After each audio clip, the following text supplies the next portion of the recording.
আমাদের দেশটাকে ধ্বংস করে দিয়েছে পতিত স্বৈরাচার শেখ হাসিনা। এবং আমি অবাক হয়ে যাই, পৃথিবীর বৃহৎ গণতান্ত্রিক রাষ্ট্র ভারত কিভাবে তাদেরকে আশ্রয় দিল। তারা দেখে নেই যারা গণভবনে ইট খুলে তুলে ফেলার জন্য 5ই আগস্ট তারিখে প্রমত্ত ঢেউয়ের মতো গর্জে উঠেছিল, ইউনিফর্মধারী র্যাব এবং অন্যান্য বাহিনী পর্যন্ত পালিয়ে গিয়েছিল।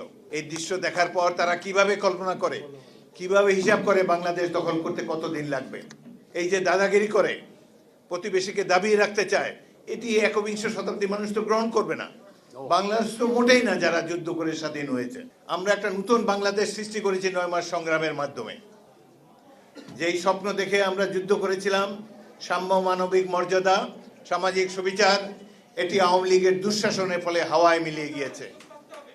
আবার সুযোগ এসেছে, আবার এতদিন পর বাংলাদেশের লড়াকু ছাত্র সমাজ গ্রামে গঞ্জে নিরস্ত্র অবস্থায় ট্যাঙ্ক, হেলিকপ্টার এবং এপিসির সামনে উপস্থিত হয়ে তারা বলতে চাচ্ছেন যে আমাদের স্বাধীনতা, সার্বভৌমত্ব আমাদের অত্যন্ত প্রিয়, জীবন দেব, কিন্তু এই দেশকে কোনোদিন ভারতের পদানত হতে আমরা দিব না।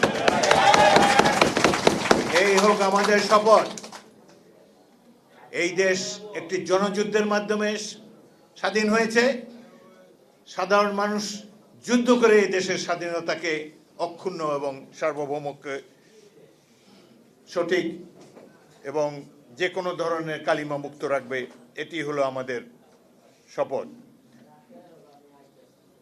আমাদের দেশটাকে ধ্বংস করে দিয়েছে পতিত স্বৈরাচার শেখ হাসিনা, প্রত্যেকটি ইনস্টিটিউশনকে ধ্বংস করে দিয়েছেন।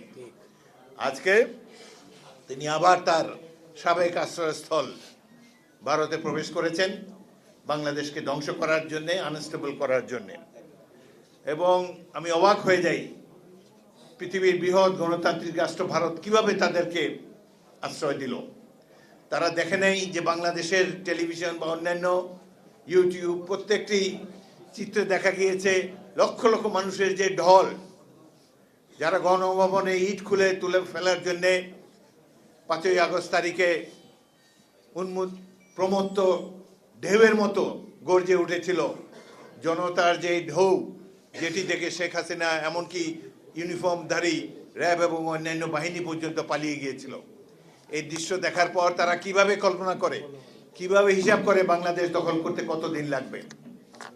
প্রবলেম হলো যে ভারত, তাদের মনটা অত্যন্ত ক্ষুদ্র। প্রত্যেকটি প্রতিবেশী রাষ্ট্রকে তারা বিষিয়ে তুলেছে। প্রত্যেকটি প্রতিবেশী রাষ্ট্র আজ তাদের বিরুদ্ধে। সবচেয়ে বড় হিন্দু রাষ্ট্র নেপাল, তারা পর্যন্ত এদের বিরুদ্ধে। কারণ তারা এই যে দাদাগিরি করে প্রতিবেশীকে দাবিয়ে রাখতে চায়, এটি একবিংশ শতাব্দী মানুষ তো গ্রহণ করবে না। বাংলাদেশ তো মোটেই না যারা যুদ্ধ করে স্বাধীন হয়েছে।